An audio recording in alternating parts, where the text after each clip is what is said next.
The following program was produced by an independent community producer. The opinions expressed do not necessarily reflect those of the ECAT staff or board of directors. Good morning, good afternoon, good evening, good night. It's the Ron Van Dam Show. Hold on tight, things can get a bit weird, if you like that sort of thing. Hey, welcome to the program. It is that show that he said it is. It's the Ron Van Dam Show. I do a real estate program. I don't know if you're familiar with it, but on the show, I ask you to buy things, houses. I also am on the school committee. I'm the fourth guy from the left. And I also, I run the water department, although not anymore. I do everything, but I really don't. What I do, wow, is radio and television, and I've been doing that for decades, and thusly you can listen to me every weekday on newenglandbroadcasting.com or any one of those 40 platforms of which I can be streamed upon. All you need is a speaker or something like that, and you can hear me. I'm on syndicated radio stations across the country, although the best thing is the streaming part, because it's anytime you want to listen to it. Why would you ever? But that's your problem. And there you go, ronvandam.com, newenglandbroadcasting.com, whatever you want. We're on Amazon Music and Stitcher and iHeartRadio and iTunes, YouTune, Apple Podcasts, SoundCloud, Soundtrap, SoundSound. We're on that jewelry company thing, Pandora. All those things. Well, welcome. Okay, God, all right. Introduction, now I have to do a show. Okay. I was watching television and I saw something that kind of bothered me in the sense that, you see, I don't like it when people think that we're stupid. Now, for the most part, there are a lot of stupid people. Let's face it. Let's be honest about it. We all know some stupid people. And when I say stupid, I mean stupid. They just never got it. They never figured it out, kind of thing. And I'm not talking about, I'm talking about just normal people that are really normal, but they're also stupid, that kind. So I don't like it when companies, which are composed of people, think that we're so stupid. And here's an example. I'm watching television and there's a commercial that comes on, and I'll name the company because, and it's not just this company that does it, but I'll name this particular company because this is what actually happened. This young lady, she looked like she was about 30 years old. She was the spokesperson for this car dealership. And it's Toyota. Okay. It's Toyota. And it's the Toyota summer event. Now, what kind of event could Toyota be having in the summer? Is it a picnic? Do they have hot dogs? I don't think so. What they're trying to do is sell cars. And it's called the Toyota summer event. There's no swimming involved. There's no volleyball. It's not a three-legged race. It's nothing like that. It's a Toyota 2025 summer event in which they come down. You go to their dealership and they try to sell you a car. So here's what they used as the bait to get you to go down to the dealership. You can get a 2025, oh my God, is it 2025 already? Time's going way too fast. Do you remember Superman? Remember those movies and the television show and the cartoons? When, in order to go back in time, Superman would fly off of the planet up into orbit, and he would fly quickly around the Earth in the counterclockwise direction. Got to be counterclockwise. And that way, when the Earth rotates now in the opposite direction, time, therefore, would be reversed. Right? Superman, not just a lot of muscles, right? He and Einstein, incredible. So, but that doesn't really happen. And 2025 is just like way too high in the year numbers. I mean, I don't want to get that old that quickly. And time seems to be going a little bit faster, which is good politically. Get that over with. But otherwise, let's slow it down. Let's slow down time. Okay. What am I talking about? So it's so at the Toyota summer event, the commercial says, hey, come on down. We've got the 2025 Land Rover. I don't know what a Land Rover is. I'm sure I've seen them on the road here and there, but I wouldn't be able to identify them simply by looking at it and go, hey, there's a Land Rover. I don't know what they are. It's a Toyota Land Rover 2025, the newest model. Yeah. And they're offering it for a financing of 4.99% for 60 months. Well, as soon as I heard that 4.99%, I got a little bit upset. And here's why. Stop it. Stop it. 4.99%. Can't you just say 5%? Oh, we can't do that. 5%, that's the 5 in that. They're not going to go for 5%. Let's make it 4.999%. Then they think they're getting a bargain. How stupid do you think we are? And not only do we know that you think we're stupid, where if you say 4.99%, we're going to go, well, that's a bargain. It's less than 5. Ugh. It's not that as much as that you think that we're that stupid. You think that that would be our reaction. My reaction is 4.99, you're playing with me. Don't play with me. Don't play with your numbers with me. 60 months, that's not bad. Nobody has enough money to buy a car. Let's face it. So you have to spread it out over like 30 years, like some type of a college loan program or something. But 4.99%, cut it out. By the way, that's too high. Even that's too high. You're paying a lot of extra money. And you know that when you're paying your monthly dues, that you're basically paying off the loan and hardly the principal at all, if any. I don't know how that can be legal. I really don't. I think that should be illegal. But it's not. 4.99. I mean, Toyota, I'm not that you all do that. All you car places do that. Whenever I see a car dealership, my immediate reaction is, you're going to try to screw with me. Somehow, some way, you're going to find a way to do that. Now, I know if you work for a dealership or you are a car dealership, you say, no, not us. We don't do that. We don't do that. Okay, 4.99%. All right, cut it out. Just cut it out. Cut it out. Cut it out. Just cut it out. You've been screwing with me with gas prices forever now. Price of gas, $2.95.9. Isn't that 96 cents minus a denomination that we can't even deal with, a tenth of a penny? There's no such thing. But at the gas pumps, that's what you have. And all the time, it's always with the 9/10 of a cent. Always. It never changes. So this is a constant ruse that's been going on for decades and decades, where the price of gasoline per gallon is quoted in tenths of the penny, and it's 9/10 of the penny. It's not the whole penny. It's almost the whole penny, but not quite the whole penny. Oh, that's making a difference. Cut it out. Just cut it out with that 0.9 crap. It sounds like I'm getting upset. It's only for theatrical purposes. I really couldn't care less, to be honest with you. It's so trivial. It's ridiculous. There's so much stuff going on in the world, and I'm going crazy. I'm ranting about this. Yeah.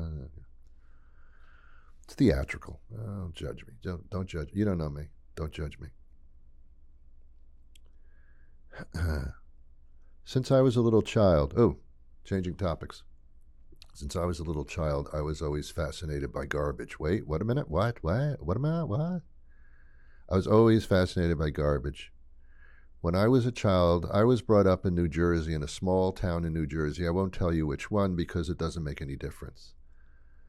But this was way back in the 1500s.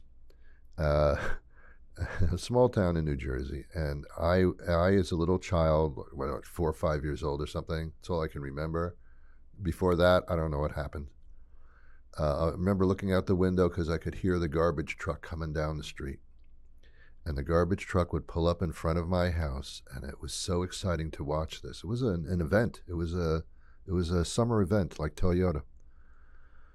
The garbage truck would pull up, and there'd be 2 garbage guys on the truck. No women, not then, and probably not now, but no women, men on the garbage truck. There was a driver, gotta have a driver.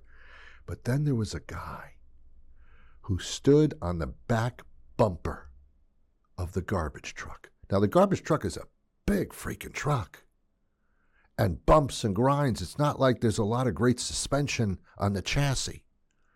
But this guy would be on the back of the truck riding it like a bronco, like a bull. And there were grab handles on the back of the garbage truck and a bumper. And this guy would stand on the bumper and grab hold for life on the back of the garbage truck. And if the garbage truck would happen to stop short or hit a big divot in the road, this guy would go flying and he'd be dead. I mean, this was a circus acrobat beyond all performances. This guy standing on the back of a garbage truck. No seatbelts. They didn't have seatbelts then. They didn't know what seatbelts were.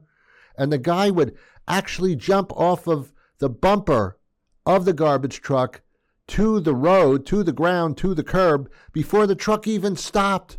He would second guess when the truck was going to exactly stop. And as soon as it slowed down to make it stop, he'd jump off while the thing was still in motion. Unbelievable. Unbelievable. And this is what I found to be fascinating as a child, to watch this garbage circus taking place in front of my house. And the guy, usually a little guy, but really muscular, would jump off the back of the truck. Now, in the town that I lived in as a child, the garbage cans were kept by the homeowner in the back of the house. Your garbage cans in the front of the house? Oh, no, not in this neighborhood. Now, we weren't rich by any means. This is the way they did garbage in New Jersey. You would figure New Jersey, the garbage capital of the world. It was. So this guy would walk to the back of my house, not my house, my parents' house, and then again emerge with a large barrel that we kept in the back of the house. And he'd drag it out or carry it out, depending on, how heavy it was. And then he would lift it with all of his might. He would lift this can that was full of heavy garbage, and he would lift it in the air like some kind of bodybuilder weightlifter. And he'd dump it into the back of the truck where the opening was for the garbage to go in. And he'd shake it to make sure all the garbage got out. And then he'd throw it onto the road behind the truck because he was exhausted. And then he would grab it by the handles and bring it all the way to the back of the house again. And walk to the front of the house again to jump onto the bumper, hold on to that handrail, and the truck would take off. And I saluted him through the window. Congratulations, garbage man. Not only have you removed our house of all the excessive garbage, minus the siblings and the parents, but still, you missed them. You didn't pick them up and put them in the truck. Would have been nice. But you also entertained me. Well, this went on through my whole childhood. Then as I got older, I moved to New York City, which was also the garbage capital of the world. And I even lived through their garbage strike there. I think it was like for 2 weeks, there was no garbage pickup at all. And garbage was piling up on the streets of New York City on the curbs. It was the most disgusting. The rats were loving this. I lived through that. Now, when I hear the garbage truck in the future at my age, ripe old age of 26, all right, 27, all right, 28, I look out, all right, 30, all right, 40. I look out the window now when I hear the garbage truck coming, and the truck pulls up in front of the house. But I have to have my garbage in the front. That's where I live here in Massachusetts. You have to have the garbage out in the street on the pickup day, otherwise you're fined or arrested. But now they've got the robotic. Where are you? They've got the robotic arm that comes out from the truck. One driver, that's all. We got rid of the guy in the back. He's probably not even alive anymore. Now just the driver. Driver hits a button and maneuvers this robot arm to come out and grab my garbage can, lift it up in the air so that it tips over into the garbage body of the truck. The robot arm then goes back, retracts, and lays very carefully on like a Jeff Bezos space capsule. Lands very gently onto the road near the curb, and that robotic arm on the way back gives that garbage can a little slap in the face for good luck, you know what I'm saying? And then the truck revs up and takes off, and the garbage has been completed. Now, it's not as circus-like as when they had the guy on the back of the truck jumping up and down and lifting things, but the robot usage now is also fascinating. I know of only two robots in my life. The garbage truck arms that come out, that's robotic, and that Roomba vacuum cleaner, which I refuse to own because I think it's absolutely ridiculous. Okay, next. How far? 17 minutes into the show. Okay, I can do this. Another, 13 minutes? I can do this. Oh, by the way, there's a town in Massachusetts called Easton. Are you familiar with this town? They're having a celebration to commemorate 2,000 years. Is it? I don't know. 200 years? 2,000? I have no idea. I think back in biblical times, there was Jerusalem. People would walk through the desert, and then there was Easton. But in those days, back in biblical times, there was no North and South Easton. There was just an Easton. Oh, wow, that really goes far back, right? So I live in this town called Easton. I think I do. I'm not sure now. Now I'm not sure. Or maybe after the show, maybe I won't be. I have been doing this little cable thing once a week here, and I say every once in a while, since COVID, there's been no more of these food tasting things, and I used to love them. It gave the restaurants an opportunity to give people a sample of their food, and in almost every case, I went to those restaurants shortly after because I wanted to check them out, and I liked the food that I had at the food tasting. So it works. Many of the community businesses, the banks, the massage parlors, and those things. I'm sorry. All the stores and the community outreach programs, they all had little tables and booths, and they would give away little bags to tote around, and pens, plenty of pens and things like that, little gifts it was fun. And you could see your neighbors there, and you could hook up with some of these organizations. I didn't even know some of these organizations even existed unless I would have gone to this food tasting thing. And then they had a little jazz band or something from the high school. I think that's what it was. And they were, fun. They were good.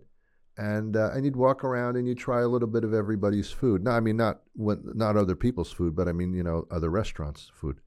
You wouldn't just go walking around going, oh, that looks good. Let me take that off of your plate and eat it. And it's not that. It's not that.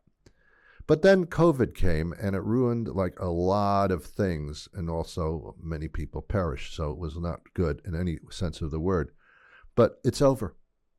It's over. I don't see anybody with a mask anymore. I see people gathering in very, very close situations. I see people gathering at your events now to commemorate your 6,000 years. I see all that. But where are the food tasting things? Where are they? How come you didn't bring them back? You can't blame COVID on this. Why not? Why aren't you doing this? It was a great way for the community to get together through food and music and business and discussion, and it was a wonderful event. So I, as a lonely talk show host, need to bring this to the forefront, and I don't know who would decide whether you're going to do this or not, food tasting wise. I think they called it a Taste of Easton is what they called it. A little, not a big bite out of Easton, but a little taste of it, a little lick, you know what I'm saying? Yeah. By the way, if they had a food tasting thing in Athol, Massachusetts, Athol, have to be careful there. They would call it a Taste of Athol, and I'm not going to that. You know where they should have a taste event? In Sandwich, Massachusetts. Yeah, a taste of sandwich. What could be more fitting, right? A taste of sandwich. Or it could get disgusting, like a taste of Dennis. I don't know, Dennis. I'm not sure about that. Not for me. Not for me, no. Anyway, that's about it. Okay. Yeah, at your next little town meeting or something, if you could just bring that up, I'm sure that the businesses would love to be involved in something like that. And you sell tickets to it so you could raise money, and people go. That thing's always sold out. That thing's always I don't know if there's such thing as sold out at these taste things, but people go to that. It's a great thing, and I suggest that you get back to that. Don't use COVID as an excuse anymore. Okay. What else do you want to talk about? I have found, and this is no reflection on me, by the way, but I have found that these days, when you get into conversation with some people, they don't know when to shut up. Have you found this? Raise your hand if you talk to some people and it starts as a nice conversation, but then they don't know how to shut up, right? Yep. So what do? There are two ways to handle this, and people use it all the time. But when someone's incessantly talking, which we call verbal diarrhea in the medical field, when someone's excessively talking, they don't even realize that you're not listening to them or that you don't care. You see, when you have a conversation, you need to read the other person to see are they getting what you're saying? Do they have? Are they interested in what you're saying, or am I just blowing smoke here? Am I just wasting my time? Am I being judged as a blowhole kind of idiot here? Or are you am I engaging you in any information that you, obviously I don't know because I do this talk show, but I mean in regular conversation. You pay attention to the person you're speaking to as you're talking. So what if the other person is doing this, and I will do now a dramatic rendition of a person who is being talked to incessantly but isn't really listening to you. Here's what they say. Uh-huh. Uh-huh. Uh-huh. Oh. Uh-huh. See, you got to do a lot of ahas to show that you're still into it, even though you don't even know what they're talking about. But then you do some exclamations. You raise your eyebrows a little bit and go, oh. Makes it sound like you're into it. But you don't care. You don't care if a piano fell on their head and stopped them from talking. As a matter of fact, you would invite that.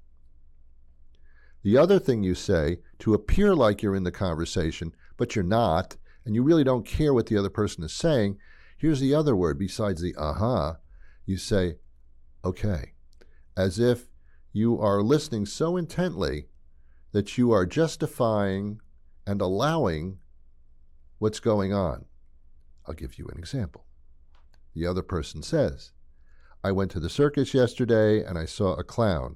The clown was running around with a seltzer bottle. Your response is, okay.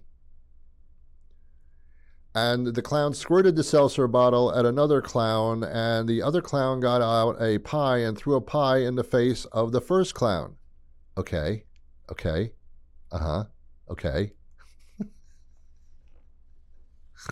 So virtually, on your end of the conversation, all you're doing is just going, okay.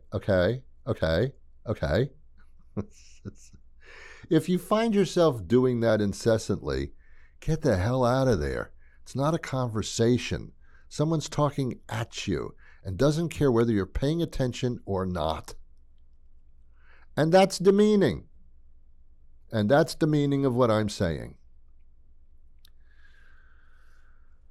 Ay.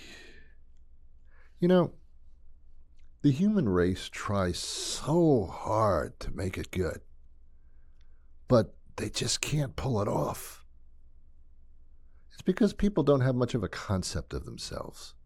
They don't have filters. You know what I mean? There's nothing to... Do you have an air filter in your house? You really should, because there's wild fires coming out of Canada and California. I mean, we've been hit with wildfires all over the place. But the air quality is weird. We're getting into the summer with the pollen and all that crap. So you should have like an air filter in the room in your house in which you spend the most time, probably. But in that air filter, there is a word, which is the active word in the name of the product, and it's filter. You need to filter.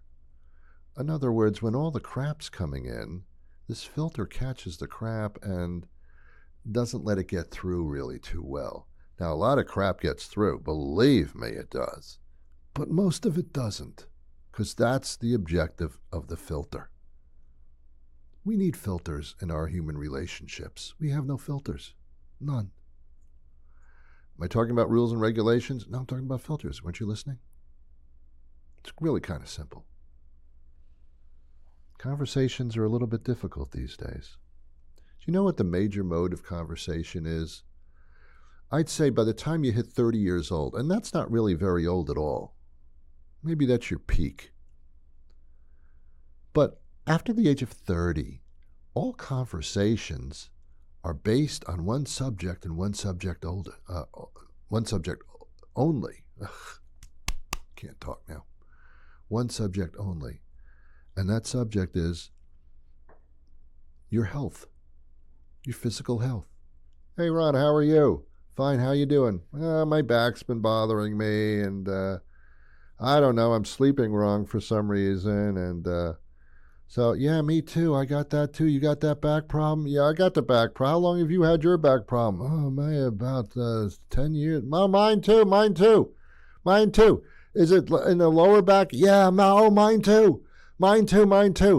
Would you do any exercise for it? Yeah, I bet. Yeah, I do that too. And that's how two people bond. Through their physical inabilities. Through their minor or major handicaps.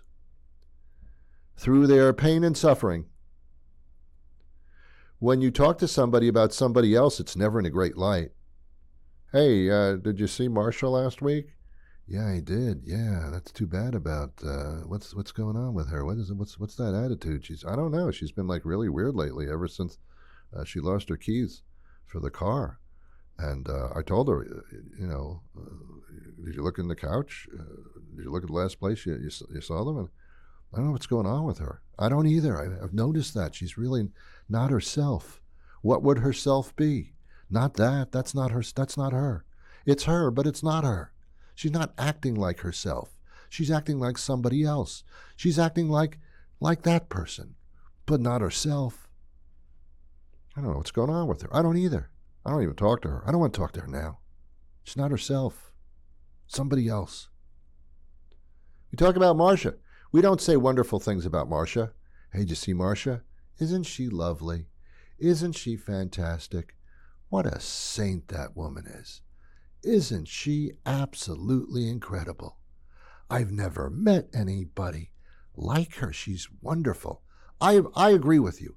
There's nobody better on the earth than Marsha. That's her name, right? Yeah, Marsha, yeah. No, we don't do that. We talk about the bad aspects of people to each other. You can call it gossiping. I don't know what you want to call it, but I'm telling you, that's how people bond. They bond by things that are not going well. And that's why I do this show and have been doing it for over 30 years, because I found there are so many things that bound us together, but not. It's just complaining and finding things that make no sense. Welcome to my world. You can listen to me, NewEnglandBroadcasting.com, RonVanDam.com, on some syndicated stations, all those platforms. Anytime you want to hear it, I do a new episode every single weekday. There's over 3,000 episodes to listen to, if you can imagine that. So until next time, I come in here once a week. I'll do it next week again if you don't mind. Have yourselves a wonderful week, and I wish you peace.